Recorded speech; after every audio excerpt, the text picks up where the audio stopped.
everybody, and welcome back to What's in Your Fridge. And of course, I'm Terrence, and today I'm going to bring you another wonderful recipe that I actually came up with, believe it or not. Today, in lieu of St. Patrick's Day, I wanted to celebrate by making a homemade sauerkraut.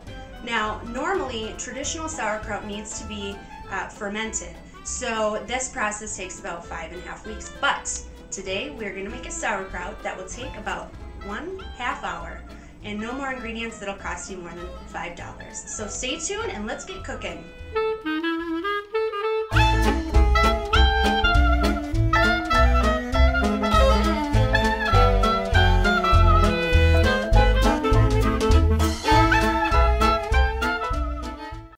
Alright, so let's get started. Today we're making a 30-minute sauerkraut. We're making two different kinds. The first one we're going to make is very traditional for St. Patrick's Day, even though it is actually a traditional German dish. But I am very impatient sometimes, and so I wanted to invent a recipe where you do not have to ferment your cabbage. So that's exactly what I'm going to be doing today. So let's start. We're going to take 2 tablespoons of that margarine spread, and we're going to put it into the biggest pan that you possibly have, or pot. And we're going to get that melted down, and once that's melted down, then it's going to be time for us to start adding our cabbage. And then, after that, we're going to put a lid on it and just let it simmer. Okay, there we have it. We put our cabbage into the pot with the margarine, and now it's just time to put the lid on.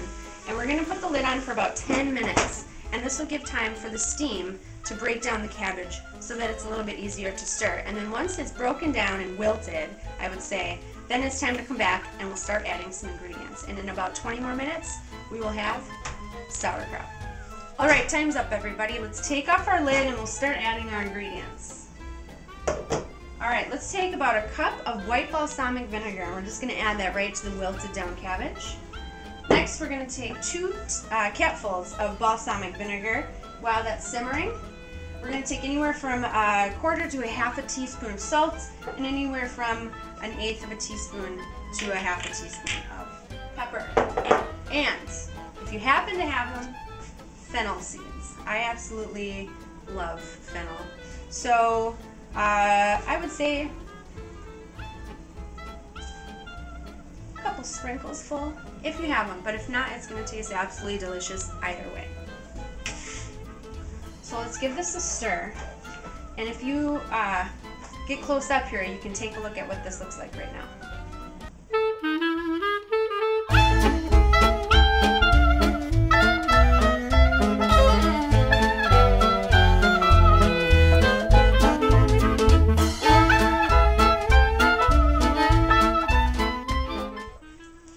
This looks absolutely perfect, and it smells just like sauerkraut. But we're not done yet. Let's put on the lid and let it simmer for anywhere from 10 to 15 minutes. Now, we're going to be serving this with our St. Patrick's Day corned beef brisket. But if you wanted to serve it as a main dish, at this point, before you put the lid on, you could cut up some cheddar wurst or some Polish sausages, and put them in and let them simmer for 10 to 15 minutes. That would be perfect for tailgating or a Sunday night dinner.